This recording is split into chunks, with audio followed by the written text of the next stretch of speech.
Hello, मैं Virendra Tiwari. Physics में हम लोग मोशन पढ़ रहे थे और मोशन में हम लोगों ने औसत चालकता के बारे में जानकारी प्राप्त कर ली थी। उसी के आगे हम आज पढ़ते हैं, वेलोसिटी को भी पढ़ते हैं। चलिए हम स्टार्ट करते हैं देर ना करते हुए, क्योंकि सिलेबस काफी बड़ा होता है। हम इसे पढ़ते हैं। चलिए, हमारा देखो पहला क्वेश्चन दे रखा है। यदि हम इसे नोट करते हैं, हम पढ़ रहे हैं मोशन। क्या पढ़ रहे हैं बेटा? मोशन। मोशन होता है हमारा गति। क्या है हमारा? गति। गति प्लस, तो देखो पहला क्वेश्चन है इसमें। मैं क्वेश्चन भी लिख रहा हूँ जिससे कि किसी को समझने में दिक्कत ना हो। पहला क्वेश्चन दे रखा है, यदि यदि कोई यदि कोई व्यक्ति यदि कोई व्यक्ति प्रथम 400 यदि कोई व्यक्ति प्रथम 400 यदि कोई व्यक्ति प्रथम 400 किलोमीटर की दूरी को 400 किलोमीटर की दूरी को प्रथम 400 किलोमीटर की दूरी को दूरी को जो 400 किलोमीटर की दूरी को 8 किलोमीटर प्रति घंटा से दूरी को 80 किलोमीटर प्रति घंटा 80 किलोमीटर प्रति घंटा से ठीक है। अगले 200 मीटर की दूरी 200 मीटर की दूरी अगले 200 मीटर की दूरी वो 100 किलोमीटर प्रति घंटा 100 किलोमीटर प्रति घंटा से तय करता है दूरी से तय करता है। ठीक है, तो औसत चाल ज्ञात करनी है। तो औसत चाल ज्ञात कीजिए। औसत चाल ज्ञात कीजिए। ये हमारा एक क्वेश्चन है। इस क्वेश्चन को देखते हैं हम कैसे हल करेंगे। भाई देखिए, समझते हैं। क्वेश्चन में क्या दे रखा है? यहाँ पर क्या है ना, हमारा कोई व्यक्ति है, वो व्यक्ति अपनी गति कर रहा है। तो उस गति को वो क्या करता है कि पहले 400 मीटर की दूरी, मान लिया कि अगर हमारे पास कोई भी दूरी है यहाँ से लेकर के यहाँ तक उसे जाना था, और यहाँ तक जाने के लिए पहले जो मान लीजिए यहाँ से कितने किलोमीटर? 400। यहाँ पे 400 किलोमीटर की दूरी है। 400 किलोमीटर की दूरी को वो पूरी कर रहा है 80 किलोमीटर प्रति घंटा से। 80 किलोमीटर प्रति घंटा से कंप्लीट करता है यहाँ तक की दूरी के लिए। ठीक है, इसके बाद बता रहा है यहाँ से यहाँ तक की इससे आगे की दूरी कितनी बची? 200। इस की दूरी जो है 200 किलोमीटर है। 200 किलोमीटर की दूरी को वो करता है 100 किलोमीटर प्रति घंटा की चाल से पूरी करता है। ठीक है, तो औसत चाल पूछा है। क्या पूछा उसने? औसत चाल पूछा है। तो देखो, औसत चाल जो होती है वो हमारे पास v बार होता है। औसत चाल को लिखते हैं v बार। वो होता है कुल दूरी और बटे होता है कुल समय। कुल दूरी बटे कुल समय। ठीक है, चलिए समीकरण नंबर इसे मान लेते हैं 1। क्या मानते हैं? समीकरण नंबर 1 मानते हैं। कुल दूरी, देखो कुल दूरी हमारे पास दे रखी है। कितनी दूरी रखी है? एक तो हमारे पास 400 और दूसरी कितनी है? 600। यहाँ हमने लगा दिया v बार बराबर कुल दूरी। पहली दूरी कितनी है हमारे पास? 400 दे रखी है। दूसरी दूरी कितनी दे रखी है? 200 दे रखी है। बटे कुल समय। अब यहाँ पे देखो समय हमारे पास दो होंगे। यहाँ पर मान लीजिए हमारे पास t1 समय है यहाँ से यहाँ तक का, और यहाँ से यहाँ तक का जो है समय कितना है? t2 है। हमने पढ़ रखा था, क्या पढ़ा था? हमने पढ़ा था 4 बराबर जो होता है वो होता है दूरी, और बटे क्या होता है? हमारा समय होता है। यहाँ से जब हम समय का मान निकालते हैं तो समय बराबर हो जाता है, समय हो जाएगा दूरी और बटे कितना हो जाएगा? 4। दूरी बटे कितना हो जाएगा? 4। समय बराबर हो जाएगा दूरी बटे 4। ठीक है, अब यहाँ पे दूरी कितनी है? दूरी हमारे पास कितनी है? दूरी दी है 400, और जो चाल है वो चाल कितनी है? 80 किलोमीटर प्रति घंटा। ठीक है, प्लस दूसरे में कितना है? 200 किलोमीटर की दूरी है, चाल है ना 200 मीटर की, और इसमें चाल कितनी दी है? चाल दी है हमारे पास में कितना है? 100 है। ये हमारे पास कितने दिया है? किलोमीटर प्रति किसमें दिए? घंटा में। ये जो दूरियां हैं वो हमारी कितने हैं? मीटर में। ठीक है, ऊपर मीटर में है, नीचे क्या हमारा किलोमीटर है। ठीक है, ऊपर मीटर में है, 1 किलोमीटर में ही है ना, मीटर में नहीं है, वो भी किलोमीटर में ही है। ये दूरियां भी हमारी किसमें है? किलोमीटर में। ये दूरी भी हमारी किलोमीटर में है, ये दूरी भी हमारी किलोमीटर प्रति घंटा में चाल दे रखी है। चलिए आगे है, इसे हल करते हैं। क्या हो जाएगा? v बार इक्वल टू 400 200 हो जाएगा अपना 600। यहाँ हमारे पास जो एलसीएम है या फिर एलसीएम लेते हैं या फिर हम पॉइंट जीरो से जीरो कट कर लेते हैं, जीरो से जीरो हमारा कट गया। यहाँ हमारे पास कितना आ जाएगा, 8 से काटेंगे, 8 चौक 32, 8 पंजे कितना हुआ 40। यहाँ बचेगा 5 प्लस यहाँ 10, अब 10 से करेंगे तो 10 दूनी कितना हो जाएगा 20 हो जाएगा, 10 दूनी कितना हो जाएगा 20 हो जाएगा। यहाँ पर कुल मिलाकर हमारे पास आएगा 600 और बटे में 7, 600 बटे कितना हो जाएगा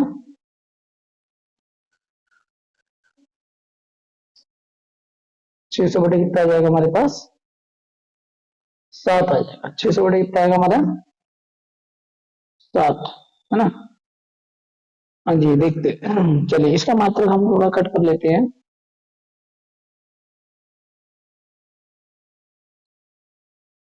अब देखो यहाँ पर हमारे पास क्या है, ये हमारा मात्रक जो था ऊपर किलोमीटर था, नीचे किलोमीटर था, किलोमीटर हट जाएगा हमारे पास किलोमीटर होगा, किलोमीटर से किलोमीटर हमारे पास 2 है। चलिए इसे हम भाग लगा देते हैं, इसे हम 600 को कितने से 7 से भाग लगा देंगे, हम 7 से भाग लगाएंगे तो 7 एकम 7, 7 अट्ठो 56, 7 अट्ठो कितना हो जाएगा 56, बच जाएगा 4, पॉइंट लगा हुआ है 0 उतार देंगे, 7 चौक 28, 7 पंजे 35, 7 चौक 28, 7 पंजे कितना हुआ 35, यहाँ बच जाएगा 5, पॉइंट लगा हुआ है, यहाँ पर हम क्या करेंगे 0 उतार लेंगे, 7 7 सत्तर कितना हो जाएगा 49, ठीक है, तो 85.7 ये आएगा 85.7, ठीक है। औसत चाल है तो किलोमीटर प्रति घंटा हो जाएगा, क्या हो जाएगा किलोमीटर प्रति घंटा, ये हमारा आंसर आ जाएगा।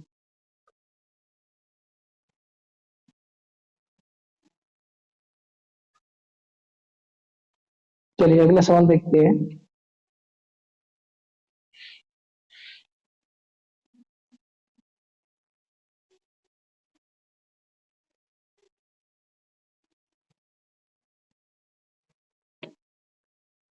हाँ अब देखो हम पहले फार्मूला ड्राइव कर लेते हैं, फार्मूला ड्राइव करेंगे, फार्मूला हमारा क्या है, हाँ जी मान लो यदि हमारे पास में समान दूरी है, माना हाँ ये लिख लेते हैं कि यदि यदि B1 चाल से कोई व्यक्ति है ना, व्यक्ति S1 दूरी तथा B2 चाल से उतनी ही दूरी तय करता है, मतलब दोनों की चाल अगर हमारे पास दूरी समान है, दूरी तय करता है तो औसत चाल तो इस स्थिति में औसत चाल का सूत्र क्या बनाएंगे, इसे हम रख करते हैं थोड़ा सा। तो इस स्थिति में हम क्या करेंगे, देखिए भाई इस स्थिति में हम क्या करेंगे, हमारे पास औसत चाल देखो, हमारे पास मान लिया कि यहाँ से यहाँ तक का कोई व्यक्ति है, वो दूरी तय कर रहा है, यहाँ से यहाँ तक की दूरी जो दी है वो S1 दूरी दे रखी है, कितनी दे रखी है S1, यहाँ से यहाँ तक दूरी S1 दे रखी है, तो यहाँ से यहाँ जाएगा तो वो हमारे पास S2 होगी, तो वो भी हमारी S1 के बराबर है, ठीक है। यहाँ से यहाँ तक की जो चाल है वो हमारी कितनी है B1 है, और यहाँ पर जाता है उसकी चाल हो जाती है कितनी B2, कितनी हो जाती है B2।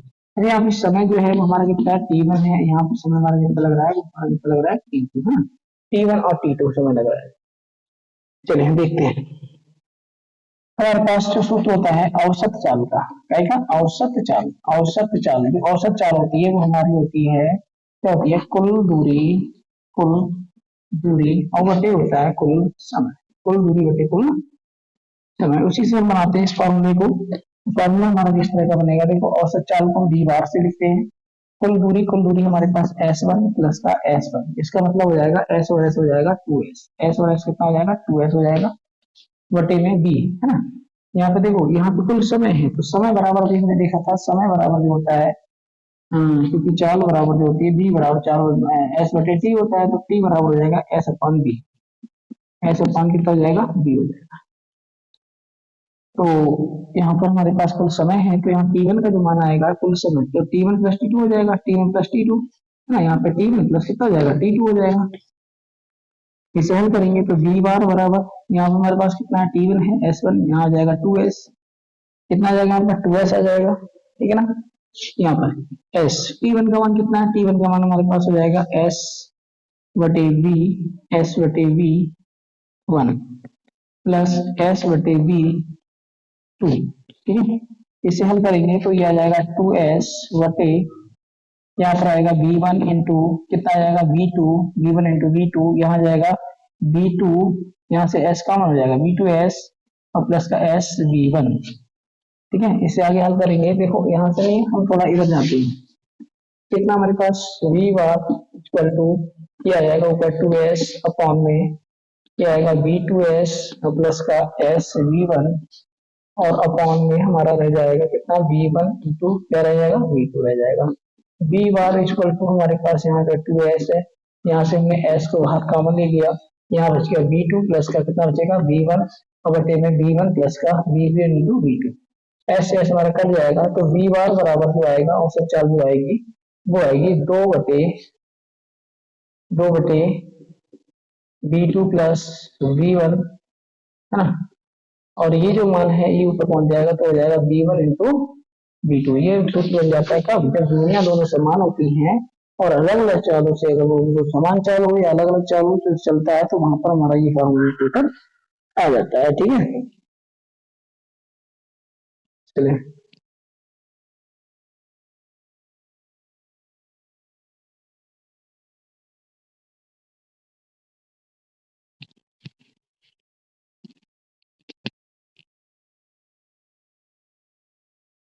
चलिए भाई इसे नोट कर लिएगा, फिर हम आगे बात करते हैं।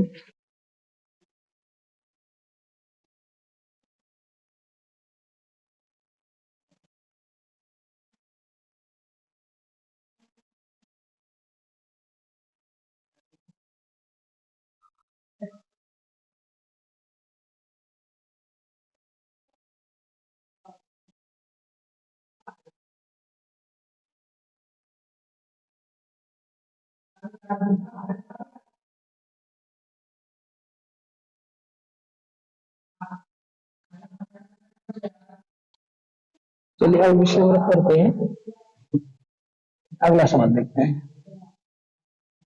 अगला सवाल हमारा क्या है,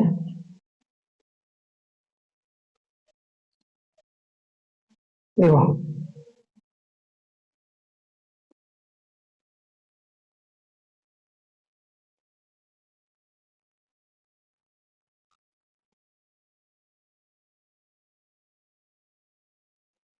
एक फॉर्मूला बनाते हैं। यदि यदि कोई व्यक्ति b1 चाल से जितनी दूरी तय करता है, b1 चाल से जितनी दूरी तय करता है, जितनी दूरी तय करता है b1 चाल से जितनी दूरी तय करता है उस दूरी का n गुना, उस दूरी का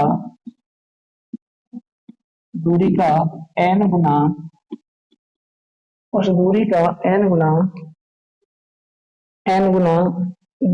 का n गुना दूरी को v2 चाल से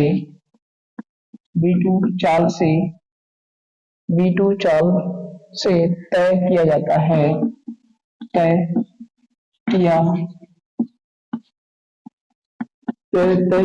है, तो औसत चाल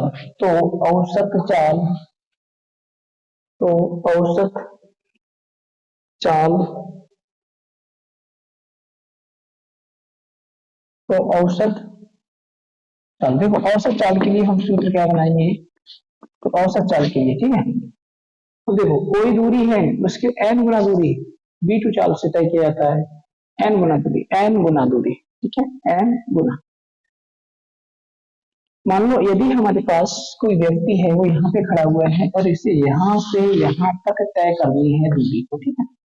मान लो पहले वो यहाँ से यहाँ तक की जो दूरी है वो हमने मान ली कितनी है, h दूरी है, कितनी दूरी है s।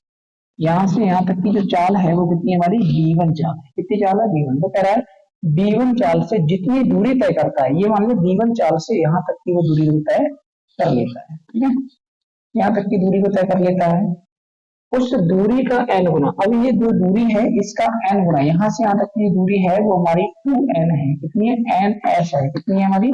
ns। इसका हो जाएगा n गुना दूरी है, वो करता है b2 चाल से। कितने चाल से करता है? b2 चाल से। ठीक है, तो यहाँ देखो कुल दूरी जो होगी हमारे पास, कुल दूरी, वो कुल दूरी हमारे पास कितनी आ जाएगी? तो कुल दूरी निकल के आएगी, वो हो जाएगी s प्लस का n s, s प्लस का n, यहाँ से s कॉमन हो जाएगा, वो हो जाएगा 1 प्लस का n। कितना हो जाएगा? 1 प्लस का n। कुल दूरी हो गया। अच्छा, हम यहाँ पर समय की बात करें, t1 की बात करें, t1 पहली चाल के लिए, तो t1 बराबर हमारे पास हो जाएगा, t1 बराबर, क्योंकि चाल बराबर क्या होता है? दूरी होती है, कितना होता है? समय होता है। ठीक है, तो t1 बराबर जो होगा दूरी, s अपॉन कितना हो जाएगा? v हो जाएगा, s अपॉन v1। ठीक है, पहले ही नहीं हो गया। और यहीं पे अगर हम t2 की बात करेंगे तो वो हो जाएगा n s बटे v2, n s बटे v। ठीक है, ये आ जाएगा कुल दूरी बटे कुल समय से।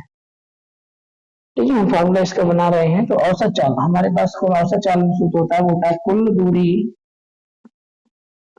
और बटे में होता है कुल समय। कुल दूरी बटे कुल समय। देखो कुल दूरी क्या है? कुल दूरी हमारे पास दे रखी है, कितनी है हमारे पास कुल दूरी? वो मैंने निकाल के रख दी थी, कितनी है? s और 1 प्लस का n, ये हमारी कुल दूरी हो गई।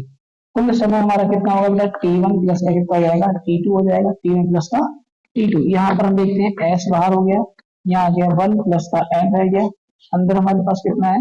यहाँ t1 का मान उठा के यहाँ पे लगा देते हैं, कितना है? s बटे v1 प्लस क्या हो जाएगा? ns और बटे कितना हो जाएगा? v2 हो जाएगा। ठीक है, आगे देखो s यहाँ जाएगा 1 प्लस का n बटे, यहाँ से हम क्या करेंगे? यहाँ से देखो s हमारा कॉमन हो जाएगा, यहाँ रह जाएगा हमारा 1 बटा v1, यहाँ रह जाएगा n बटा v2, n बटा v2। इससे हम यहाँ पर हल करके ले जाते हैं थोड़ा सा। देखो इससे हम यहाँ हल कर लेते हैं, क्या करेंगे हल? यहाँ पर औसत चाल बराबर हमारे पास जो आएगा वो ऊपर हो गया हमारा s, और ये हो गया 1 प्लस का n। 1 प्लस का कितना हुआ? n हो गया। यहाँ पर हमारे पास s है ही, तो s से s हमारा कट जाएगा, और यहाँ पर देखो दोनों का एलसीएम जो आएगा ना, वो v1 इंटू हो जाएगा, v1 इंटू हो जाएगा v2, और v1 से v1 कट हो जाएगा तो आ जाएगा v2, और प्लस का यहाँ बन जाएगा n v1। कितना बनेगा? n v1।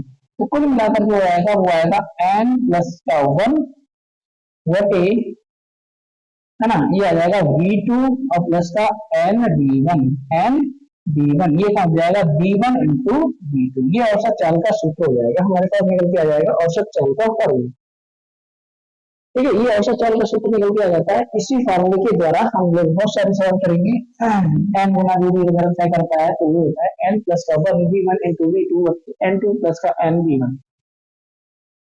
अब ये फार्मूला मैंने दो ड्राइव करा दी, इन दोनों फार्मूले के द्वारा अब मैं आप लोगों को सवाल कराऊंगा। चलिए यहाँ तक समझ आ गया। चलिए आगे बढ़ते हैं।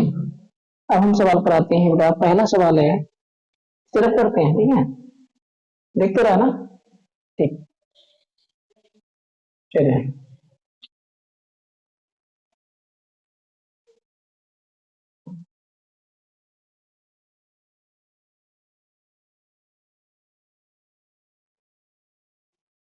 देखिए पहला सवाल है, सवाल में पहला क्वेश्चन आता है, जो हमने फॉर्मूला टाइप किए थे उन्हीं का बेस्ड है।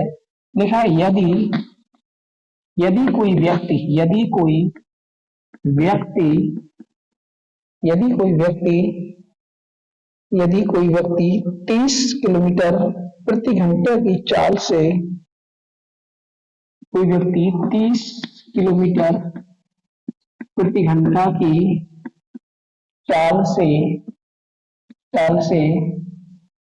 है ना अपने घर जाता है, अपने घर को जाता है, अपने घर को जाता है, अपने घर को जाता है, वापस 40 किलोमीटर प्रति घंटा की चाल से, वापस 40 किलोमीटर प्रति घंटा की चाल से लौटता है ना, लौटता है, तो औसत चाल क्या है? तो औसत चाल तो औसत चाल ज्ञात देखो हम औसत चाल ज्ञात करेंगे। देखो उसने ये कहा है कि यदि कोई व्यक्ति 30 किलोमीटर की चाल से अपने घर को जाता है, वापस 40 किलोमीटर की चाल से वापस लौट कर आता है, तो औसत चाल ज्ञात कीजिए।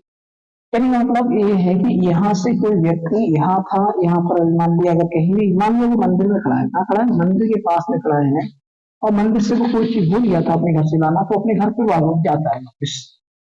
तो घर पर जानते हुए उसके लिए अपने घर पर जो जा रहा था, तो यहाँ से यहाँ तक की जो मान लिया मैंने कि वो 30 किलोमीटर, इसकी जो चाल थी वो 30 किलोमीटर प्रति घंटा की चाल थी। जब वो अपने घर पे गया, कहाँ गया बेटा, घर पे गया। अब घर से उसे दोबारा से आना है, घर से कहाँ आना है, घर से आना है, घर से आना है। देखो ये मैंने तीर बनाया है, वो कहाँ गया, अपने घर गया। अभी आ रहा है मंदिर की ओर, ठीक वापस आ रहा है, तो वो ये इसी चाल को वो कह रहा है वापस उसी चाल को 40 किलोमीटर प्रति घंटे की, जिसकी चाल जो थी वो 40 किलोमीटर प्रति घंटा, जल्दी आदमी हुआ, जल्दी आता है, कहीं अगर वापस चाहते हैं लौट के आना होता है तो हमारा इंतजार करना होता है, तो वहां पर तीव्रता करते हैं, तो वहां पर इसकी चाल को बढ़ा दिया, चाल को इसने बढ़ा दिया। तो वो ये कह रहा है कि औसत चाल ज्ञात कीजिए कि उन दोनों की औसत चाल क्या रही होगी। ठीक है, देखो वही बात है यहाँ पर, अगर हम चाहें तो इसको हम फार्मूला ड्राइव भी करा सकते हैं और सीधा सीधा भी लगा सकते हैं। हमारे पास क्या होगा, हमारे पास मान लिया कि यहाँ से यहाँ तक की दूरी है, वो हमारे पास कितनी है, हमारे पास दूरी हमारे पास कितनी थी, दूरी हमारी S1 थी, यहाँ तक की दूरी कितनी, S1 थी, यहाँ से यहाँ तक की दूरी कितनी हमारी S1 है, दोनों की दूरी तो समान रही। लेकिन यहाँ पर जो समय लग रहा था, वो समय हमारे पास कितना लग रहा था, T1 समय लग रहा था, कितना लग रहा था, T1। लेकिन यहाँ पर जो समय था वो बटा हमारा T2 समय लगेगा, वो थोड़ा बहुत तो कम होगा इसमें, है ना। चलिए इसको हम हल करते हैं। हमारा हल सूत्र जो निकल के आया था थोड़ी देर पहले मैंने निकाला था, औसत चाल बराबर औसत चाल, इसका सूत्र होता है कुल दूरी क्या हो जाएगा, कुल दूरी बटे कुल समय, कुल दूरी बटे कुल समय। देखो कुल दूरी कितना, पहले की दूरी कितनी होगी, S दूरी हो गई है ना, बाद में दूरी कितनी होगी, फिर भी हमारे पास ऐसी रही है ना, तो S और S कितना होगा 2S, कुल दूरी होगी 2 बार, इधर गया वापस वहीं से लौट के आ गया, S और S कितना हुआ 2S। समय, कुल समय जो होगा, समय बराबर हो जाएगा, समय क्या हो जाएगा, वो हो जाएगा S अपॉन T, यानी T बराबर जो होगा, हाँ T का मान जो होगा वो हमारा हो जाएगा S अपॉन V। तो T का मान जो होगा वो हमारा S अपॉन, यहाँ पे हम कुल समय लगाएंगे, यहाँ जाएगा T1 प्लस का कितना हो जाएगा, T2 हो जाएगा, यहाँ पर हो जाएगा 2S हो जाएगा, ठीक है, वटे में हो जाएगा हमारे पास S वटे V1 प्लस S वटे कितना हो जाएगा, V2 हो जाएगा, कितना हो जाएगा V2, यहीं से हम करते हैं इसे हम, यहाँ जाएगा 2S वटे S, दोनों से S का मान हो जाएगा भाई, यहाँ रहेगा 1/V1 और यहाँ रहेगा 1/V2, ठीक है। इसके हमारा S से हमारा कट जाएगा, यहाँ पर रहेगा 2 रहेगा, और यहाँ पर V1 इंटू V2, ठीक है, और यहाँ पे हमारा हो जाएगा V2 और प्लस का कितना आ जाएगा V1, इसे सॉल्व करेंगे तो आ जाएगा 2V1 इंटू V2 बटे कितना हो जाएगा V1 प्लस का कितना हो जाएगा V2 हो जाएगा। अब ये हल हो जाएगा तो हम इससे थोड़ा रफ कर देते हैं, चित्र को एक बार चित्र बना दे फिर हम इसे रफ करते हैं। चलिए देखो हम क्या करेंगे, इसी को आगे हल करते हैं। अब हमारे पास औसत चाल जो निकल के आ रही थी, औसत चाल जो है वो हमारा ये आ गया 2। तो पहली जो चाल दे रखी थी वो कितनी दे रखी थी, 30 किलोमीटर प्रति घंटा, यहाँ लगा देंगे 30, यही हमारा दे रखी किलोमीटर प्रति घंटा। V2 का मान दे रखा है वो दिया है 40 किलोमीटर प्रति घंटा, ठीक है। वर्टिंग में हमारे पास कितना है V1, यानी कि 30 किलोमीटर प्रति घंटा और प्लस का दिया है 40 किलोमीटर प्रति घंटा। इन दोनों को हम क्या कराएंगे, देखो यहाँ पर आ गया 2 × 30 और यहाँ पर हमारा हो जाएगा 40, यहाँ किलोमीटर, ठीक है, 1 किलोमीटर प्रति घंटा, ये हो जाएगा स्क्वायर, कितना हो जाएगा स्क्वायर हो जाएगा, यहाँ आ जाएगा 30 प्लस का कितना आएगा 40 और यहाँ आएगा किलोमीटर प्रति घंटा, स्क्वायर से स्क्वायर हमारा ये स्क्वायर से एक हमारा कट जाएगा, यहाँ रह जाएगा हमारा कितना रहेगा 2 × 30 × 40 और ये रह जाएगा किलोमीटर प्रति घंटा। और गति में रह जाएगा 40 और 30 कितना होता है हमारा 70 होता है। जीरो से जीरो हमारा कट जाएगा, ये आएगा 4 दूनी 8, 8 के कितना होता है 24, 240 से बटे कितना रहेगा। इसको हम किलोमीटर प्रति घंटा में नोट करेंगे, किलोमीटर प्रति घंटा में। इसे हम डिवाइड करेंगे, तो अगर हम 240 को डिवाइड करते हैं कितने से 7 से, तो 7 यहाँ होता है 21, यहाँ रहेगा 3 0, 7 चौक होता है 28, 7 चौक कितना होता है 28, यहाँ 2 यहाँ लगाएंगे पॉइंट, यहाँ लगाएंगे 0, 7 दूनी कितना होता है 14, यहाँ बचेगा हमारा 6 पॉइंट लगा हुआ 0, 7 7 7 8 हो जाएगा 56, कितना आएगा 56। तो हमारा आंसर जो आएगा वो आएगा 34.28 किलोमीटर प्रति घंटा। ठीक है, ये उसकी जो होगा वो उसका वेग लिख के आ जाएगा। ठीक है, किलोमीटर प्रति घंटा। चलिए भाई अगला सवाल नोट करते हैं। अगला सवाल देखो क्या है। अब मैं डायरेक्ट करूंगा इसी सवाल को। ठीक है, ये तो मैंने फॉर्मूला ड्राइव करा लिया था, अब मैं वहीं से डायरेक्ट सवाल करूंगा। हाँ जी, चलिए चलिए जी मैं सवाल लिखता हूँ। अगला सवाल हमारा क्या है,